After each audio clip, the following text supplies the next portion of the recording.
പാലക്കാട് ആശങ്കയിലാണ് UDF.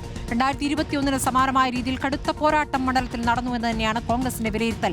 വിജയമുറപ്പാണെങ്കിലും ഭൂരിപക്ഷം 2021 സമാനമായ രീതിയിൽ 30,000-ലേക്ക് എത്തില്ല എന്നും കോൺഗ്രസ് നേതാക്കൾ കണക്കുകൂട്ടുന്നുണ്ട്. ന്യൂനപക്ഷ വോട്ടുകളിൽ LDF സ്വതന്ത്ര സ്ഥാനാർത്ഥി NMR റസാഖ് വിള്ളലുണ്ടാക്കിയില്ലെങ്കിൽ ഭേദപ്പെട്ട ഭൂരിപക്ഷം ലഭിക്കുമെന്ന് തന്നെയാണ് UDFന്റെ വിലയിരുത്തൽ. ഇക്ബാൽ അറക്കിൽ വിവരങ്ങൾ നൽകും. ഇക്ബാൽ, കഴിഞ്ഞ തവണ രാഹുൽ മാങ്കൂട്ടത്തിന് കിട്ടിയ ഉപതെരഞ്ഞെടുപ്പിൽ കിട്ടിയ വിജയം എന്നുള്ള വലിയ ഭൂരിപക്ഷമാണ്.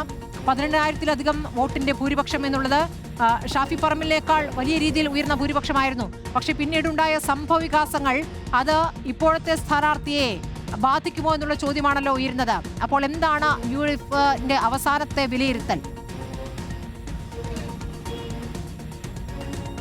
സ്മൃതി, അതായത് 2024 പാലക്കാട് ഉപതെരഞ്ഞെടുപ്പ് നടക്കുന്ന സമയത്ത് ഷാഫി പറമ്പിലിൻ്റെ ഒരു ജനപ്രീതിയും അതുപോലെ തന്നെ കോൺഗ്രസിൻ്റെ സംഘടനാ സംവിധാനവും എല്ലാം ഉണർന്ന് പ്രവർത്തിച്ചതോടുകൂടി, അല്ലെങ്കിൽ UDFിൻ്റെ സംഘടനാ സംവിധാനം എല്ലാം ഉണർന്ന് പ്രവർത്തിച്ചതോടുകൂടിയാണ് രാഹുൽ മാങ്കൂട്ടത്തിന് അന്ന് പാലക്കാട് നിന്ന് 18,800-ലധികം വോട്ടുകളുടെ ഭൂരിപക്ഷം ലഭിക്കുന്നൊരു സാഹചര്യം ഉണ്ടായത്. പിന്നീട് രാഹുൽ മാങ്കൂട്ടത്തിനെതിരായിട്ടുള്ള ലൈംഗിക അതിക്രമ ആരോപണങ്ങളും പരാതികളും ഉയർന്ന സാഹചര്യത്തിലെല്ലാം കോൺഗ്രസിന് മണ്ഡലത്തിൽ വലിയ രീതിയിൽ ഒരു തിരിച്ചടി ഉണ്ടാകുമെന്നുള്ള വിലയിരുത്തി പോയതാണ്. പിന്നാലെ തന്നെ ഇത്തവണത്തെ ഈ നിയമസഭാ തെരഞ്ഞെടുപ്പിന് ഏറ്റവും മികച്ച സ്ഥാനാർത്ഥിയെ തന്നെ മത്സരിപ്പിച്ചാൽ മണ്ഡലം അനായാസം നേടാൻ കഴിയുമെന്നുള്ളതായിരുന്നു BJP കണക്കൂട്ടിയത്. അങ്ങനെയാണ് ശോഭാ സുരേന്ദ്രനെ പാലക്കാട്ടേക്ക് എത്തിച്ച് മത്സരിപ്പിക്കാനുള്ള നീക്കങ്ങൾ നടത്തിയത്. പക്ഷേ ഇതിനെല്ലാം ഇടയിലായിരുന്നു LDF അപ്രതീക്ഷിതമായി പാലക്കാട് ഇത്തരത്തിലൊരു സ്വതന്ത്ര സ്ഥാനാർത്ഥിയായ NMR റസാഖിനെ രംഗത്തേക്ക് ഇറക്കുന്ന ഒരു സ്ഥിതി ഉണ്ടായത്.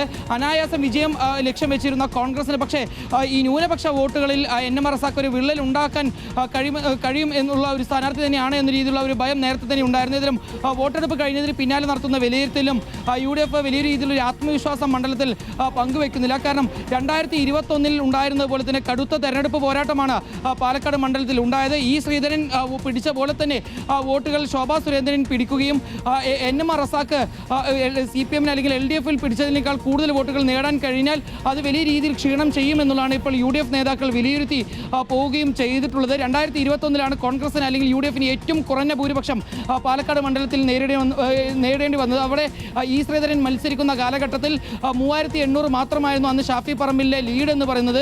അന്ന് കടുത്ത പോരാട്ടം നടന്നപ്പോൾ 2% മാത്രം വോട്ട് വ്യത്യാസത്തിലാണ് അന്ന് UDF വിജയിച്ചത്. ഇത്തവണ ഈ NMR റസാഖിൽ നിന്നും ശോഭാ സുരേന്ദ്രനിൽ നിന്നും വലിയ രീതിയിൽ വെല്ലുവിളി നേരിടുന്നതുകൊണ്ട് തന്നെ ഈ 2% തന്നെ ഈ ലീഡ് വന്നാൽ അത് 3,000-ൽ താഴെ വോട്ടിലേക്ക് മാത്രമായി ഭൂരിപക്ഷം ഭൂരിപക്ഷം കുറയുമോ എന്നുള്ള വിലയിരുത്തലാണ്. അപ്പുറത്ത് ശോഭാ സുരേന്ദ്രൻ നോട്ട് ആരോപണത്തിൽ വീണിരിക്കുന്ന എന്നൊരു വിഷയം കൂടിയാണ്. ഇപ്പോൾ വിജയിച്ചാൽ തന്നെ ആ വിജയം കോടതി കയറുമെന്ന് ഉറപ്പാണ്.